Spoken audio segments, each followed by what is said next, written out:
but we haven't had a killing in a long period of time, 6-7 months. We used to have two, on average 2 a week in Washington, our capital. We don't have that anymore. The restaurants are opening, everyone's happy. They're walking their daughters, they're walking their children, their wives, they walk to restaurants. Restaurants are opening all over Washington, D.C. So I want to thank the National Guard, I want to thank our military, and I want to thank law enforcement. Been amazing. And they should do it with more cities. We're doing it, as you know, and we're doing it in Memphis, Tennessee right now, and crime is down. We've just sort of started a few weeks ago, but crime is down now 77%. And the governor of Louisiana called, great person, and he wanted us to help him, as you know, in a certain very nice part of Louisiana, and we have done that. It was a rough section, and we have crime down. I understand it's down to almost nothing already after 2.5 weeks. New Orleans, it's down to almost nothing, and we've only been there for 2.5 weeks. Can't imagine why governors wouldn't want us to help.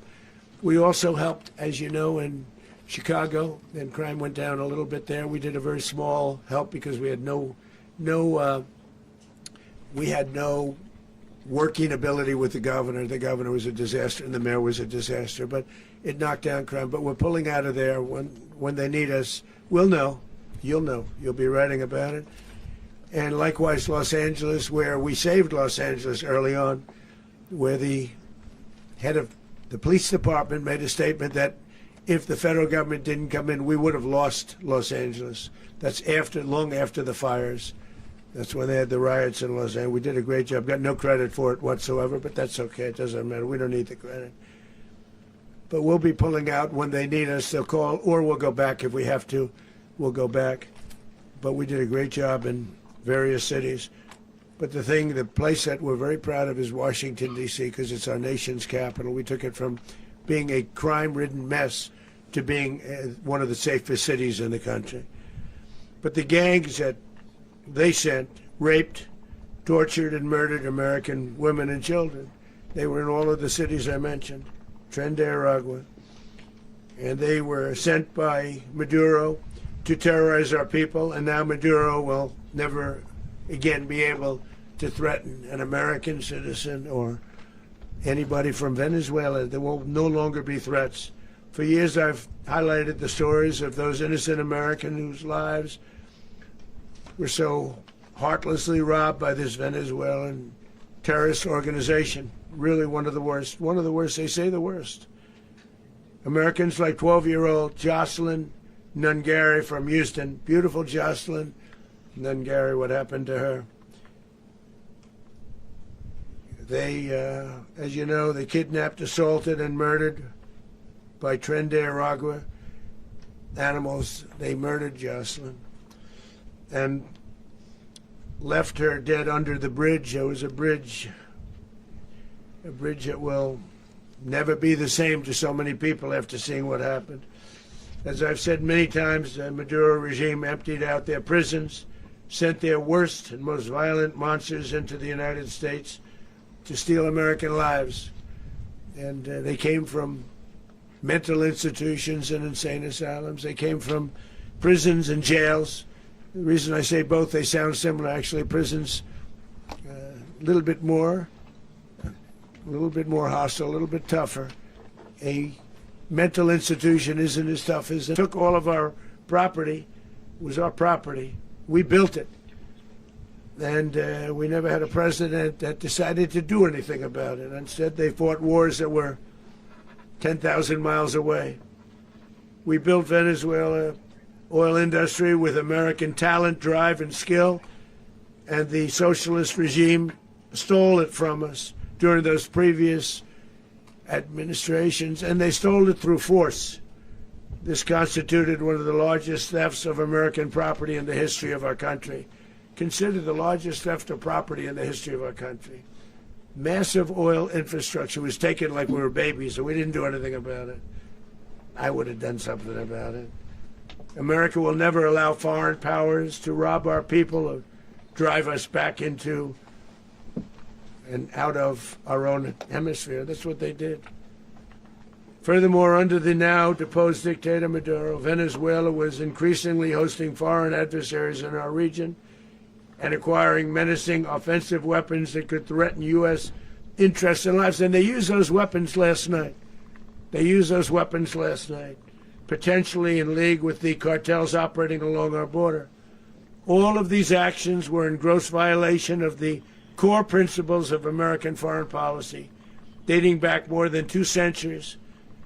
And not anymore. All the way back, it dated to the Monroe Doctrines. And the Monroe Doctrine is a big deal. But we've superseded it by a lot. By a real lot. They now call it the Donroe Document. I don't know. It's Monroe Doctrine. We sort of forgot about it. It was very important, but we forgot about it. We don't forget about it anymore. Under our new national security strategy, American dominance in the Western Hemisphere will never be questioned again. Won't happen. So just in concluding, for decades, other administrations have neglected or even contributed to these growing security threats in the Western Hemisphere. Under the Trump administration, we are reasserting American power in a very powerful way in our home region. And our home region is very different than it was just a short while ago. The future will be, and we did this in my first term. We had great dominance in my first term, and we have far greater dominance right now. Everyone's coming back to us. The future will be determined by the ability to protect commerce and territory and resources that are core to national security. These are core to our national security. Just like tariffs are, they've made our country rich, and they've made our national security stronger than ever before. But these are the iron laws that have always determined global power. And we're going to keep it that way. We will secure our borders. We will stop the terrorists. We will crash the cartels, and we will defend our citizens against all threats, foreign and domestic. Other presidents may have lacked the courage or whatever to defend America, but I will never allow terrorists and criminals to operate with impunity against the United States. This extremely successful operation should serve as warning to anyone who would threaten American sovereignty or endanger American lives. Very importantly, the embargo on all Venezuelan oil remains in full effect. The American Armada remains poised in position, and the United States retains all military options until United States demands have been fully met and fully satisfied.